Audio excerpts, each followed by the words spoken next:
Good evening. I'd like to welcome you all to the second program in the 1993 Summer Evening in the Park series.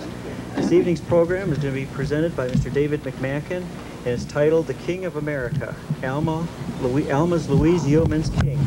At this time, I'd also like to thank and acknowledge our gracious hosts, Barb and Don Dewey, for letting us meet here on the grounds of the King Gardens, and also for all their luscious refreshments that they've provided. So please enjoy yourselves and definitely have some lemonade and iced tea. Thank you. Hey, can you hear me? Can you hear me? Can you hear me now? Okay, we're all set. How many of you raise flowers? Well, you came to the right place tonight. So, I raise flowers too. I was out looking in my flower bed this spring, and I was pretty discouraged. The sweet peas had come up in the middle of the irises.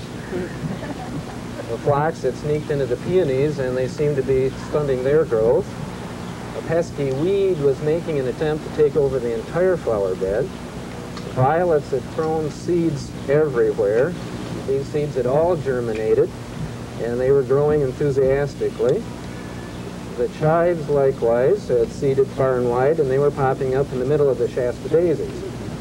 It was enough to make an amateur gardener despair, and I can see that some of you can identify with this problem. Well, my inclination was to start tearing out the flower bed, to just plant less, to tear out much of what was already there, give away the irises and the peonies, give away the daylilies, the gloriosa daisies, give it all away, throw away the leftovers, maybe get a few climbing roses to decorate the picket fence, and sod over the rest. Well, then one evening soon after, I picked up a book called The Well-Considered Garden by Mrs. Frances King. It had been published more than 75 years ago. I began to read, and I enjoyed her strong, no-nonsense style, the style of a determined, single-minded missionary of the flower garden, a saleswoman who believes passionately in her product and expects everybody to buy it or grow it.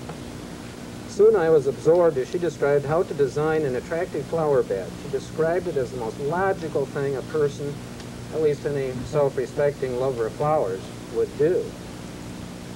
Soon I knew that flower gardening was not an option. It was a wake up and smell the roses call from a woman who could not conceive of anyone not planting a flower garden. And so I read on. Soon I was thinking that perhaps my flower garden could survive another year. Let's see. Divide the irises, clean the phlox out of the peonies, keep the violets under control, move this, group that, maybe one more year. I kept reading. Before the evening was out, however, my thinking had changed again. By then, I was wondering how I could enlarge the flower bed.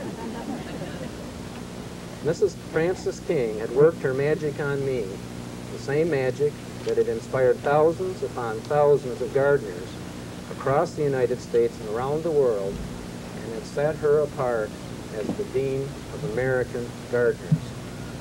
She lived here at Orchard House. And from across the country, many flower lovers made pilgrimages here to this very spot to stroll among her fabulous flower gardens. All 32 beds, so carefully designed and maintained, from April to frost, from crocuses to chrysanthemums. This spot glowed with unflagging masses of flowery beauty.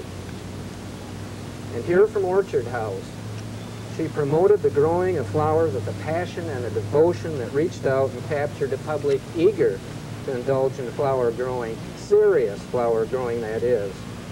For Louisa Yeoman's King, Mrs. Frances King, as she was known professionally, flowers were her life, nothing more, nothing less. No wonder she became known as the Dean of American Gardeners. So how did the Dean of American Gardeners come to the rural town of Alma, Michigan? She spent 25 significant years of her life here.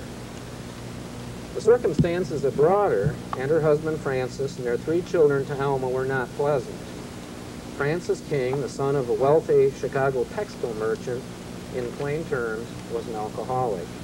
The Kings had heard of the Alma Springs Sanitarium, which offered cures for various ailments, including alcoholism, and they came so that Francis could take the cure, to get dried out, to get his drinking under control. That was in 1902. By 1903, they had decided to stay.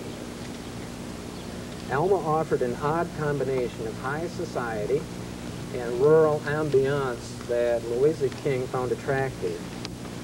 The wealthy Am I Right was living here, and so was her socialite daughter, Sarah, at her Sarah Villa. Alma contained other socially acceptable families. And Alma College, a Presbyterian school, spoke well to the Presbyterian Kings. But farmers and horse-drawn wagons were also a common sight on the streets of Alma. This combination of the wealthy and the homespun appealed to Louisa King. And Alma would also offer Francis a fresh start, distant from the pressures of Chicago. So they came to Alma, and they chose to stay. Well, by what path had Louisa King come to Alma? She'd been born during the Civil War on October 17, 1863, in Washington, New Jersey. She was one of 5 children of Alfred Yeomans, a Presbyterian minister, and his wife Elizabeth. She was educated in private schools and brought up in a happy home full of the love of art and of literature. She grew up to be a young woman of medium height and dark hair with striking dark eyes. When she went to Chicago to visit a friend in the 1880s, she met Francis King. He was the son of Henry King, the owner of a chain of clothing stores. On June 12, 1890, Louisa and Francis were married in Orange, New Jersey, and they took up married life in Chicago. Eventually, they became parents of 3 children, a daughter, Elizabeth, a son, Henry William, and a daughter, Frances. Now, Louisa King was first introduced to gardening by her mother-in-law, Mrs. Henry King. At the King home in the wealthy Chicago suburb of Elmhurst, Mrs. King had established an old-fashioned garden on the order of that at Mount Vernon.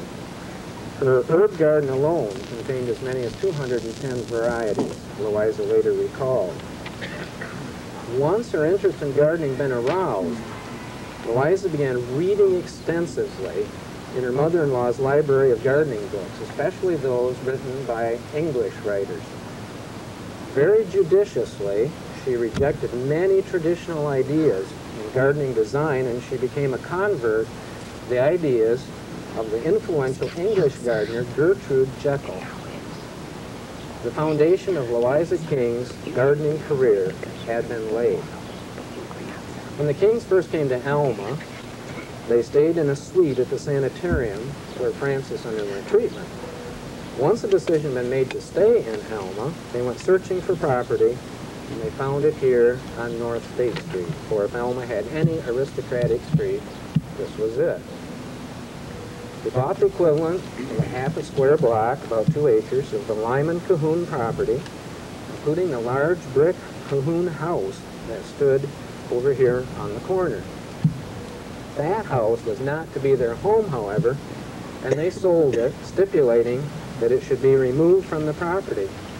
And so to move it, the workmen removed all the brick veneer, brick by brick, and the wooden frame was moved up the block onto a new foundation. Then the house was re-bricked, and it still stands next to Orchard House on the north. The new home that the Kings built in 1904 was an imposing Tudor manor house patterned after their house in Elmhurst. The russet brick, the intersecting roof lines, the window treatments, all were typical of the Tudor style. Inside, the dark wood paneling, rough plaster walls, exposed beams, and large fireplaces were elements of a style that arose in England in the 15th century. It showed a family's affluence, for it cost about $30,000. But it reflected an informality that was appropriate for small-town living. The house was deliberately set against the north edge of the property, for Louisa King had determined that she would have ample room for the gardens that she envisioned. On the broad lawn to the south, but mostly to the west of the house, she located her garden. The basic design of her garden had been laid out by an English horticulturalist named William Constable, and a local man, Frank Ankney, was hired as her gardener. Now, brick walks intersected at a central pool, a square pool. The resulting 4 sections were each divided into 8 beds separated by sod paths for a total of 32 flower beds. Now, at first, she planted flowers in patterns to be viewed from inside the house. But the result, she said, was an ugly muddle. One day, she viewed the garden from an upstairs window, and she suddenly understood what needed to be done. The garden needed to be designed for the garden's sake, not based on a single viewpoint from the house. And so, she began to redesign her garden. A formal garden, she said, is a garden with a little form, pattern, and design. It must also have areas of privacy. The King garden began to take shape around 1907. In addition to the flower beds, walks, and pool, she added hedges, picturesque garden gates, high wooden fences for privacy, and eventually a delightful garden house. On an entrance to this garden house was found this inscription: "Give this house, O traveler, pray a blessing as you pass this way. And if you've time, I beg your pardon, while you're at it, bless the garden." But flowers, bushes, shrubs, and trees were the major components that Louisa King began working with. She had 2 important concerns. First, that the flowering shrubs, and trees would be designed into delightful vistas. And second, that throughout the spring, summer, and fall, variety of flowers would provide an ongoing succession of blooms throughout the season. Naturally, flowers must be set with the shorter to the front, the taller to the back, but above all, something must always be in bloom in every bed. She also insisted that the plants be clustered so closely that no soil showed, only flowers, and the carefully clipped grassy paths between the beds. To manage the meticulous design of the flower beds, she began a growing correspondence with other gardeners, including the famous Gertrude Jekyll in England. Miss Jekyll was the foremost authority on color in the garden, and Louisa King found herself in agreement with Jekyll's ideas. Both women were breaking away from the formal, symmetrical English garden with its beds of flowers and in favor of a more natural look that combined groupings of flowers, and they were placed carefully in conjunction with the brick and the sod walks and with the flowering bushes and the fences and the gates. It was all the design. In fact, Louisa and one of her daughters on a visit to England spent a delightful afternoon with the famous Jekyll, viewing her garden and taking tea. Soon, Louisa King was obtaining flower and seed catalogs from here and abroad. She began importing plants and seeds from a wide variety of sources, and the King gardens began to take the shape that Louisa King was envisioning. The strategic planting of flowers and bushes to assure constant blooms required Louisa's constant surveillance. And she reported that she toured her gardens each Sunday, noting in a specially designed notebook which plants were in bloom so that she could plan changes for the next year. To assist in getting things right, she used a trial garden. She bought 4 of each new plant. She observed them carefully for color, for bloom time, and for height. She visited other gardens across the country and abroad, and she always noted her observations in her notebook for future use here at Orchard House. She developed some basic rules for laying out gardens. First, the garden and the house were to be a unit. The garden should have a central axis with flower beds spreading out in balance from that spot. Of course, in her garden, it was a square pool where the 4 brick walks met. The chief walk should extend from a significant part of the house, such as a door. Arches, fountains, gates, and benches were possible additions. All these components allowed amateur and professional alike to design and develop pleasing gardens that would in turn encourage others to garden. The snow was hardly off the ground at Orchard House when a patch of thousands of scilla bulbs burst into brilliant blue like a pond reflecting a cloudless sky. The crocuses were also ready to open their delicate petals, and Louisa King did not have a crocus here or a crocus there. She had thousands and hundreds and thousands of these, and of course she had the resources to buy them. She clustered these early bulbs under the bushes that were not yet in leaf, and each spring the scilla still bloom in places along State Street. Then there were the daffodils and the tulips bordering the brick paths, and they were not just any tulips, but one carefully chosen for their color and height. And there were many of them. And so went the spring and the summer and the fall. In July, a visitor might see groupings of Shasta daisies waving in the breeze. And back of them rose the delicate bells of foxglove, and beyond them the tall spikes of larkspur and delphinium. Carefully trained climbing roses clung to the fence and to the gate posts.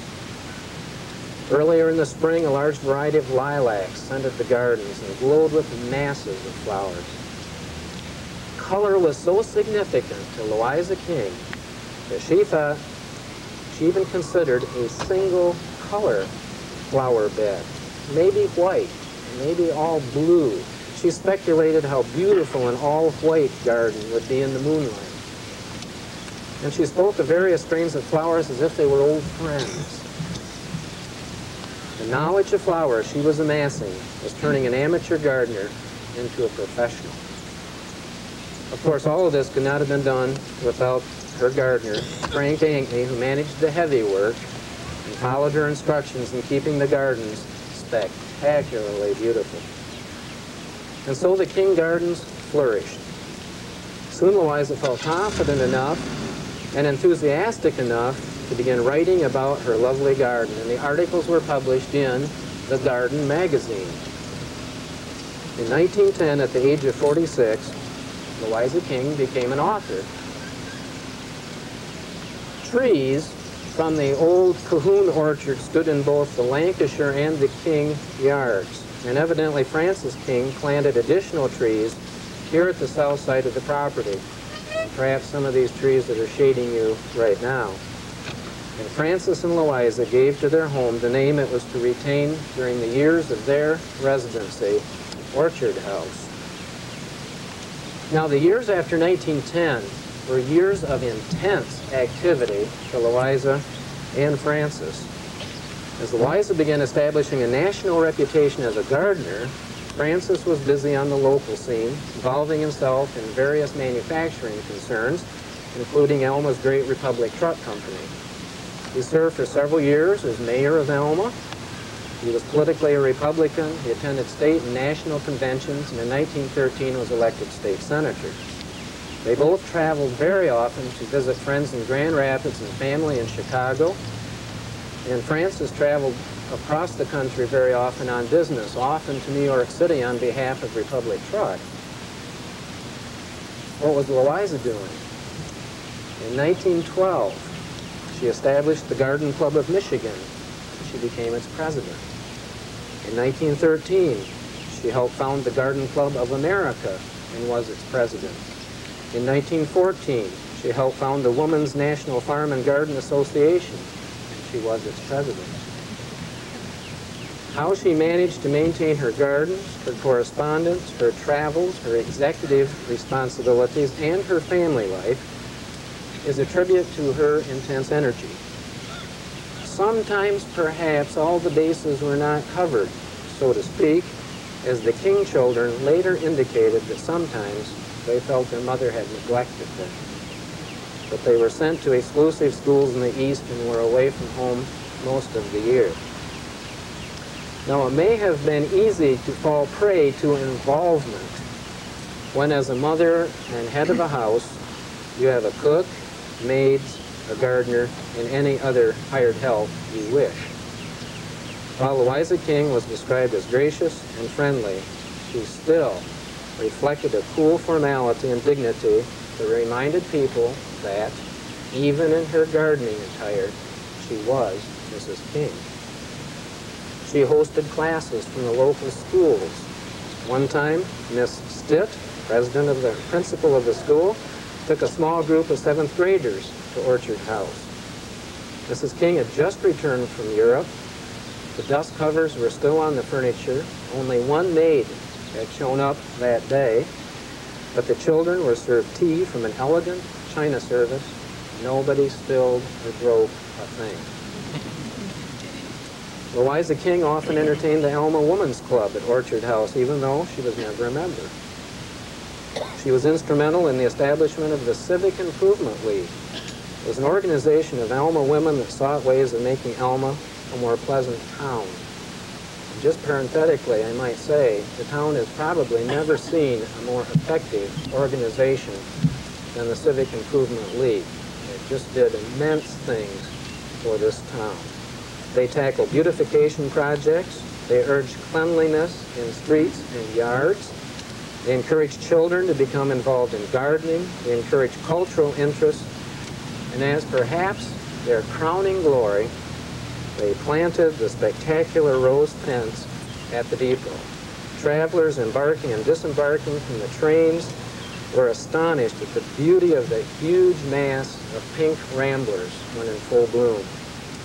The Civic Improvement League prospered because of Louisa King's drive and executive abilities, and Alma prospered in part because of the Civic Improvement League. But despite her local involvement, Louisa King was destined to be a national and international figure. In 1915, she gathered together her articles from the Garden magazine into her first book, The Well-Considered Garden, the one that captured me. It was published by Scribner's, was an immediate success, and went through several reprintings. She dedicated The Well-Considered Garden to her mother-in-law, who had got her started in gardening. And her friend, Gertrude Jekyll, wrote the preface, and she promised readers that the book would open a whole new field of beauty and delight. In the book, Louisa King specifically addressed her interest in harmonious color in the flower garden, companion flowers, succession crops, balance in the garden, spring bulbs, and summer and fall flowers. She also discussed garden accessories, such as her favorite trowel, which she had bought many years before in England. She had seen none like it in the States, so she lent it to a manufacturer with the hopes it could be reproduced and offered for sale in this country. She discussed gardening baskets and various means of tying up branching flowers. She was most pointed in her insistence that all the varieties of flowers in a garden should be clearly labeled for the enjoyment of visitors, and she recommended the best kind of label. And then there was a chapter which truly indicated the audience at which the Well-Considered Garden was aimed. That chapter was on the hired gardener. Louisa King's earliest writings were designed for the wealthy woman who, like her, could afford a gardener. She dwelt on employer-employee relations, a gardener's training, and the salaries of gardeners. $100 a month was about right. The book was illustrated with black and white photographs, many of which were taken here in the gardens at Orchard House. She pointed out that the camera was a most welcome tool for the serious gardener in helping design an impressive flower bed. And for the gardener who could not travel to view famous gardens, pictures would remain the inspiration. And so Louisa King's garden drew visitors from far and wide. Well, it also drew local people. In 1916, she entertained 18 local newsboys. The beautiful lawn and the garden were given over to the lads for the afternoon. One boy was asked about the event. He said, "Say, that is sure some swell place. We had a real time. It was also in 1916 that Elizabeth, the king's eldest daughter, was married to Robert Cook, son of Professor and Mrs. Albert Cook of Alma. The wedding took place in the living room of Orchard House before family members and close friends. The room was decorated with rambler roses, spirea, and lilies. The couple stood before an altar of Madonna lilies placed against a background of cedar boughs. The reception for 50 guests was held on the large veranda. Japanese lanterns decorated the veranda and the garden. Are you using your imagination? Can you see? It'd be interesting if they would all just appear above you and I could see what you can see. During World War I, Louisa King involved herself in local war efforts. She hosted a Red Cross garden party in 1917, again with Japanese lanterns in the garden and an orchestra for a musical touch. Refreshments, fortune-telling, and flowers all could be had for an admission price of 25 cents, with the proceeds going to the Red Cross. Her preparedness work in the National Women's Farm and Garden Association during the war brought her the honor of being chosen as one of 11 prominent American women who were doing their part in the Win the War effort. She was pictured in the magazine Pictorial Review.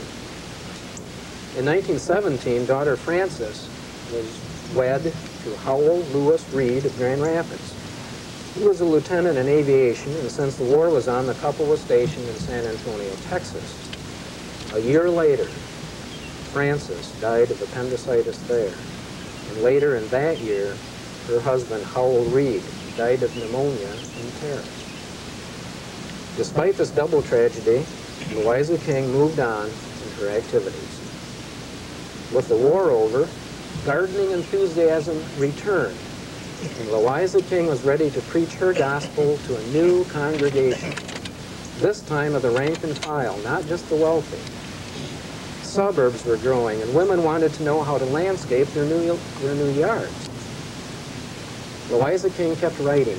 She wrote 7 books in the 20s, aimed specifically at gardeners with limited land and limited money. She wrote of the little garden and the beginner's garden. Soon she was chosen by the Atlantic Monthly Press to be the editor of their Little Garden series. She found 8 authoritative writers to produce books for that series. In 1921, she was awarded the highest, most coveted award a gardener could receive, the George R. White Medal from the Massachusetts Horticultural Society. At the time it was presented, she was in the East giving a series of lectures on gardening. In 1922, she was listed in Who's Who in America. And the next year, she was given the gold medal by the Garden Club of America, which she was serving as honorary president. Much of her time was given over to the state and national gardening organizations, which she had served for many years. But her work was not confined to gardening. In addition to her work during the war, she was an advocate of women's suffrage. And after the vote was given to women in 1920, she became a strong voice in the League of Women Voters. Now, during the 1920s, the annual Flower Festival was held here at Orchard House each spring. Admission was 25 cents. The gate opened at 1 o'clock. Lunch could be had for 50 cents over at the Sarah Villa, which is now being lived in by the Charles Rhodes family. And Louisa King rejoiced in spring bulbs and flowering shrubs, and this event showcased her hundreds of tulips and 70 varieties of lilacs, all in gorgeous and fragrant bloom. But the main attraction was Louisa King herself, who was to speak at 2 o'clock. The newspaper stated that she was known throughout the country as one of the few who, in the same lecture, could give valuable information on gardening and inspire gardeners to new endeavor. Many out-of-town people attended, including Louisa King's close friend and fellow gardener, the mistress of Fair Lane at Dearborn, Mrs. Henry Ford. Seeds, seedlings, plants contributed by 4 major seed houses were for sale, as were gardening supplies, Indian baskets, Japanese baskets, decorated trays, and cake boxes. In the 20s, Alma and area people look forward to what became a major social event of the summer, the annual flower show of the Civic Improvement League, given here, where we sit on the south lawn of Orchard House. This occurred each August. Local people exhibited their flowers and vegetables for judging. The lawn swarmed with people eager to view the flowers as well as the King Gardens. Prizes were given in various categories: best collection of vegetables, best arrangement of gladiolas, best arrangement of dahlias, and so on and so on. Local prominent women such as Mrs. King, Mrs. Balke, Mrs. Lobdell, Mrs. Pulaski, Mrs. Soule, Mrs. Rhodes, all members of the Civic Improvement League provided the prizes, which included items such as baskets, garden tapes, pruning shears, and vases. And so Alma, in the bucolic 20s, reveled in Mrs. King's garden parties. The legacy she had already left Alma was immense. The spectacular rose hedge at the depot, the lilac orchard at the Great Union School, the flower beds in Waterworks Park, the landscaping for the new high school, the landscaping for the new Republic School, and above all, the inspiration to garden, to garden, to garden. Alma benefited not only from her expertise, but also from her connections. The wealthy Sarah Lancashire, former owner of the Sarah Villa, had left Alma years before, but the friendship between the two continued. And both of them served together on the board of the Women's National Farm and Garden Association. Now, soon after, the Michigan branch of this association was founded in June 1926 in a meeting here at Orchard House. The officers decided to hold the first annual meeting of the association of the Michigan branch here in Alma. Much of the membership lived in other parts of the state, and they wondered if the location was too distant. But the meeting, held in September, was attended by more than 100 women, some driving more than 200 miles. But they came with good reason. After the business meeting here at Orchard House, the attendees all removed to Wright Hall at Alma College, where they heard the celebrated garden planner Ellen Shipman of New York City describe her motor trip through England. In a style more like a personal message than a lecture, Mrs. Shipman held the rapt attention of her audience, and she illustrated her talk with delicately tinted slides that she had taken of both humble and famous English gardens. Following her talk, tea was served by the college faculty. But her appearance at the meeting was through the generosity of Sarah Lancashire, and Alma people were impressed that one of the country's great gardeners had come from New York to little Alma. But too often, Alma people did not realize that in their own midst lived also one of the great gardeners of the country, one with an international reputation. In 1925, she was sent by the Garden Club of America to be on the jury for the International Flower Show in Holland. At a banquet, during the toast, Prince Henry of the Netherlands turned to her and said, "I drink to the King of America." She also served as Vice President of the Garden Club of London and was a Fellow of the Royal Horticultural Society. In December of 1926, to help the Alma Women's Clubs raise money for a new library, Eliza King lectured at the Strand Theater. She illustrated her talk with tinted slides of her home, her orchard in bloom, and finally, her fabulous gardens. She recounted how over a period of 20 years, this plot of earth, 50 by 80 feet, had been turned into the beautiful gardens. The slides depicted every part of the garden at every time of the blooming season. And the local paper observed, one felt for the time that childhood dreams had come true, and that after all, there is a real fairyland. She described how to grow various flowers and adapt them to the average garden. As usual, she was both instructional and inspirational. But the Alma sojourn was soon to end. In September of 1927, Francis King died unexpectedly in his sleep here at Orchard House. Louisa was in Chicago for a lecture, and she received word of his death. A brief